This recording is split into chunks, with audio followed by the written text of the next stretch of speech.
Hello, everybody. Welcome to another episode of the Can I Borrow Your Car podcast, aka Mike's Musings, aka Interesting People. But today it's just me. And what I thought I would share with everyone were just some insights I had from some recent consulting work I've been doing with newer clients. It's always so gratifying to work with newer clients because they force you, because it's a new relationship and you have to do full discovery. You have to really dive in to understand them and what they're about. They force you to up your game, and a lot of great growth in my business work with current retainer clients comes from these newer clients, new ideas that I'm exposed to, new strategies, new systems. So a couple things that, in no particular order, that I thought were important. In any consulting work that I do going forward, we are going to be incorporating a personal plan. A personal plan is something I first learned about from Chris Snyder with the Exit Planning Institute when I was taking the course to be a certified exit planning advisor and passed it. Very grateful. And then just got deep into the organization. Full disclosure, I'm a member of their online faculty. I'm very honored to be member of the year in 2024. Just the more I think about business owners and about how they approach the inevitable transition of their business, the more I am reminded of what Chris said in a VIP breakfast I had the great privilege of being at a couple of years ago, when somebody asked him, and this was a serious exit planner, a serious business consultant, said, "Hey, Chris, looking back," and it was right around the relaunch, the second edition of Walking to Destiny, Chris's seminal book on exit planning. It is the textbook. He said, "Chris, after 10 years, what do you think is the most underappreciated, most overlooked aspect of exit planning?" And he said immediately, no hesitation, personal plan. And so when you look at the carnage that surveys show us occurs after a successful exit by a business owner, which is that a significant percentage, almost 75% or more, are unhappy a year after their exit. A big reason for that is because those business owners that had a successful exit, meaning they were able to sell, they didn't have a personal plan. They were not consulted and connected emotionally with the life after their business. Why is this important for any consulting? Is even when we're talking about when I work with business owners on transforming their predictable referral systems. The reason is we have got to understand why we're doing what we're doing. We have to be able to connect the actions we're taking now with the result we want later. I sell to business owners. And so when I'm installing these referral systems, I'm installing these referral systems at the behest, at the contracted request of a client of mine that owns that business, and they want a predictable referral system. There's a number of reasons why they want it. Number one, they want more profit right now, more profit and cash flow. And referrals are incredible when done correctly for that. But any business owner will also tell you that what they're looking for is they're looking for a more valuable company. They may not be consciously doing it, but when you are in growth mode as a business owner, when you are looking to increase your rewards now and later from your business, you're looking for things that add value. And being able to predict client acquisition, being able to measure and be comfortable with your client acquisition cost, being able to predict retention at an above average rate, and then additionally, out of those retained clients, being able to predict how many of them are going to refer you is incredibly valuable, especially within the professional advisory space that I spend so much time in. I love all business, small, medium, large, enterprise, you name it.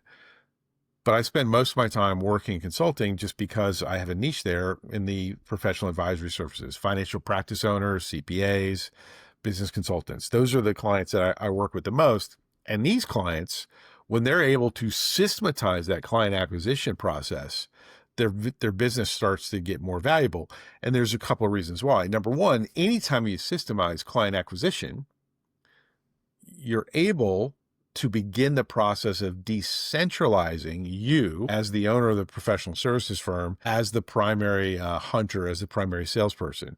Because when you systematize, even if it's just systematizing how you become successful, we have the foundation where somebody like myself or other people can come in and start to extrapolate the elements of that system that we can then train, hire, equip within a culture of your firm, other people to take your business to the next level.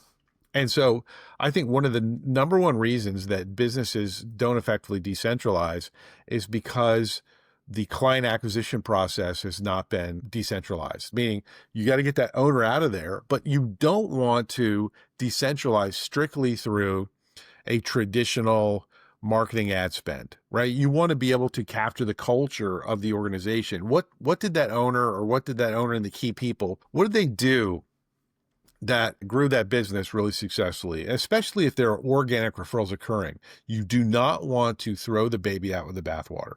So that's one of the first observations. The second, meaning personal plan, we have to connect the business owner, and then we got to look at how do we provide the value. The reason a personal plan works in there is when I make a client sit down and tell me what they're going to do after they exit the business, it gives us both, me and the client, and potentially their leadership team, it gives us the traction necessary to have the energy and belief to do things now, right? Because we don't know if we're going to be here tomorrow. Like if you're listening or watching this, you can't tell me for sure that you'll be here tomorrow. And so that's what we do when we look at exit planning and growing a business is, well, where are we at right now? What can we do right now to create great results now?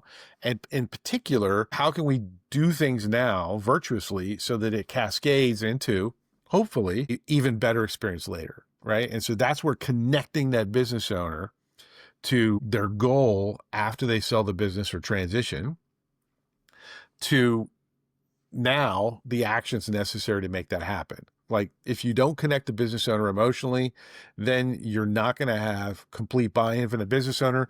They're not going to equip and lead their team at the highest level, which means the team is, realistically, the team's going to be like, okay, well, this is another idea. How do I make sure that I can execute this well enough so that if it doesn't fail because the business owner doesn't really care, I don't get blamed, right? So risk mitigation and in an organization to a great extent is highly influenced by the business owner's buy-in.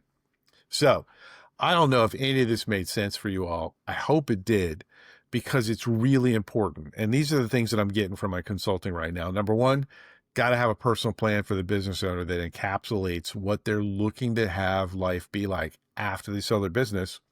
And then we take that information and we use it to empower change now that promotes great experience now, better experience later. At the end of the day, this is really about a culture of giving, a culture of caring for people. And there's nothing against a culture of caring for people in desiring to have predictable cash flow and net profit, desiring to have predictable business growth, and then desiring to have the best possible options, whether it's tomorrow or whether it's 10 years down the road, to have a predictable transfer of value. These are the things that really make business not only successful in material terms, but successful in personal terms. And after all, what really counts. Hope you're having a great day. Hope you have a better day tomorrow if we're all here, and I will see you later.